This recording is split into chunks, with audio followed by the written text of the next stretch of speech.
હે ભગવાન, ન જોવાનું જોવા મળી રહ્યું છે, ન સાંભળવાનું સાંભળવા મળી રહ્યું છે. કેવા દિવસો આવી ગયા છે આજકાલ. તમને આઈડિયા આવી જ ગયો છે મેં કઈ વાતની વાત કરી રહી છું. કે કાલે જ એક હેડલાઇન મેં સાંભળી અને જોઈ કે ભાઈ વડસાવિત્રી હતી અને પોતાના પતિ માટેની હેડલાઇન આવી ગઈ ન્યૂઝમાં કે ભાઈ આ શું આવી ગયું છે, કળિયુગ કે ઘોર કળિયુગ. હજી તો ઘોર કળિયુગ આવવાની ઘણી વાર છે, તે અત્યારથી જ એના સિમ્ટમ્સ દેખાઈ રહ્યા છે ઘોર કળિયુગના. ને આવે છે એક સમાચાર આગળ બી મેં સાંભળ્યા હતા કે ભાઈ મુસ્કાન કરીને કોઈ હતી ને એણે પોતાના પતિને મારીને ભાઈ ડબ્બામાં પૂરી દીધો કટકા કરીને. ભાઈ આ કેવા દિવસો આવી ગયા છે.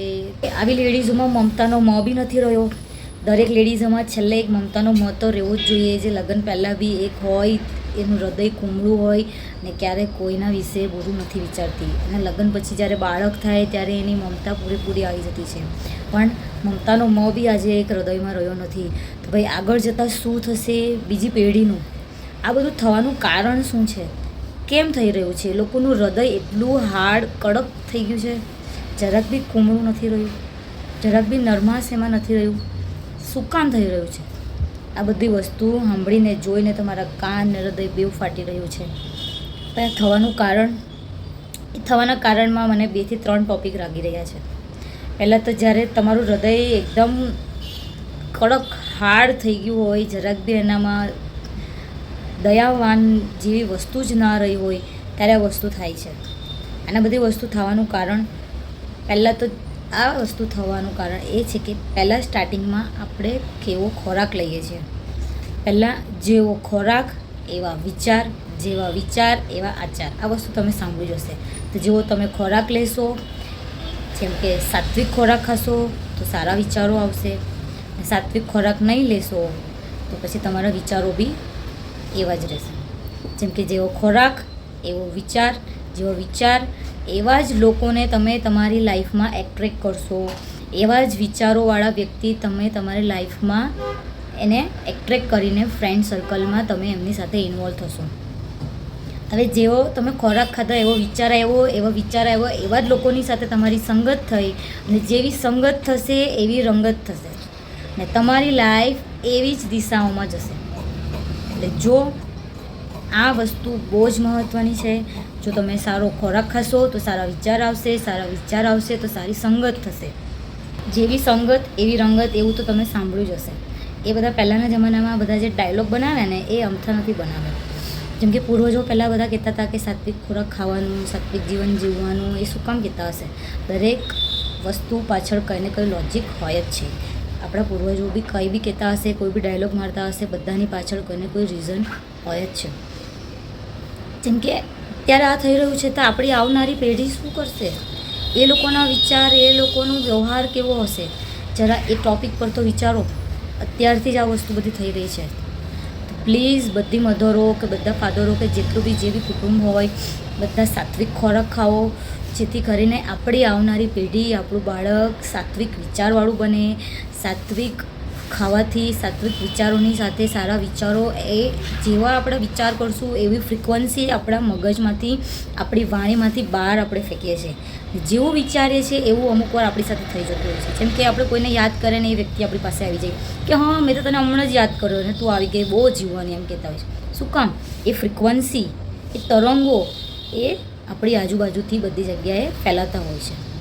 એ જ વસ્તુના કારણે, એવા વિચારોના કારણે જ તમારી લાઈફમાં એવા વ્યક્તિ ઇન્વોલ્વ થાય છે અને તમારી લાઈફ સારી બી કરી શકે છે અને ખરાબ બી કરી શકે છે.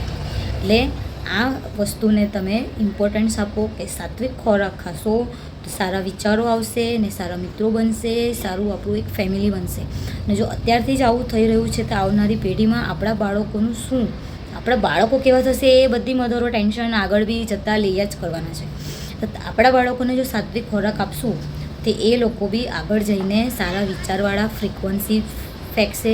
તો સારા વિચારવાળા સારા ફ્રેન્ડ સર્કલ જ એની સામે એટ્રેક્ટ થઈને આવશે. અને આપણે આપણા બાળકને આપણા ધર્મ વિશે જાણકારી આપવી જોઈએ કે આપણો ધર્મ શું છે. દરેક જીવમાં ભગવાન છે, દરેક જીવની અંદર ભગવાન વસેલા છે અને દરેક જીવની આપણે વેલ્યુ કરવી જોઈએ, કેર કરવી જોઈએ. એવી રીતે નાની નાની વસ્તુ બચપનથી શીખવાડતા આવશું ત્યારે જ્યારે મોટા થશે ત્યારે આ વસ્તુની એને જાણકારી હશે તો એ વસ્તુ એનું દિલ એકદમ કુમળું રહેશે, બધા પ્રત્યે એને પ્રેમ રહેશે. જો આ પ્રેમ જ ચાલ્યો જશે તો આજે નહીં તો કાલે હત્યા એના જ સમાચાર આપણને ન્યૂઝમાં જોવા મળવાના છે. એટલે આપણે આપણી પેઢીને આગળ જતાં બચાવવાનું છે કે ભાઈ આપણો ધર્મ શું છે. હવે આજકાલ આપણા દેશીને છોડીને વિદેશીને બધું અપનાવી રહ્યા છીએ, તો વિદેશીને છોડો અને દેશીને અપનાવો. ધર્મ જ આપણું બધું છે, એ જ આપણને આગળ સપોર્ટ આપશે, આગળ લઈ જશે અને ધર્મના માર્ગથી જ ચાલવાથી બધાનું જ કલ્યાણ થવાનું છે. અને એમાં તો આપણી ભગવદ્ ગીતામાં ક્યાંય લખ્યું જ નથી કે ભાઈ તમે પશુ હત્યા કરો કે આ હત્યા કરો. પશુ હત્યાનું તો લખ્યું જ નથી. તો આજકાલ તો બધા માણાને કાપીને બધા છુપાવવા લાગ્યા અને ફેંકવા લાગ્યા. આ બધી વસ્તુ થઈ રહી છે. દરેક કર્મનું ફળ તમારે ભોગવવું પડશે ને ભોગવવું જ પડશે, ભલે એ નાનું હોય કે મોટું હોય. એટલે કર્મ કરતાં પહેલાં એકવાર તો જરાક તો વિચારો કે ભાઈ આનું ફળ મને કેવું મળશે. હવે એમણે હત્યા કરવા પહેલાં એ ન વિચારી કે ભાઈ મારે જેલ જવું પડશે ને પાછળની જિંદગી કેવી હશે, શું એ સુખી થવાની હતી એ તો વિચારો. શું સામેવાળો બીજા કોઈનું ફેમિલી મેમ્બર નહોતું, એ કોઈનો ભાઈ હતો કે કોઈનું બી એનો છોકરો હતો, એ બી તો વિચારો. કરવા પહેલાં કર્મનું ફળ શું મળશે એ બી તો વિચારો. આપણે આપણા ધર્મને પાછળ છોડી રહ્યા છે. પ્લીઝ સનાતન ધર્મને અપનાવો, આપણા ધર્મને સાથે પકડીને ચાલો અને સાત્વિક ભોજન ખાવાનું ચાલુ કરો. એટલે આપણા બધાના જ વિચારો સાત્વિક થશે તો આપણી વાણી બી સાત્વિક થશે. વાણીની સાથે સાથે ફ્રિકવન્સી આજુબાજુ બધું પોઝિટિવિટી ફેલાશે ને લોકો આપણી સાથેની સંગત બી સાત્વિક થશે.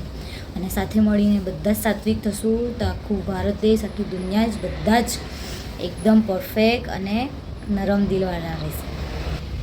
પછી આ જે સોનમ અને મુસ્કાન જેવી જે લેડીઝો એકદમ જ ખતરનાક રીતના મર્ડરના રસ્તા પર જઈ રહી છે, તેનું આગળ જતાં શું થશે અને આગળ જતાં આપણી પેઢીનું શું થશે. હવે એને તો સજા ભગવાન આપવાનું જ છે, તો આપણે આપણી પેઢીને તો બચાવવાની છે ને. કોમેન્ટ કરીને જરૂર કહેજો.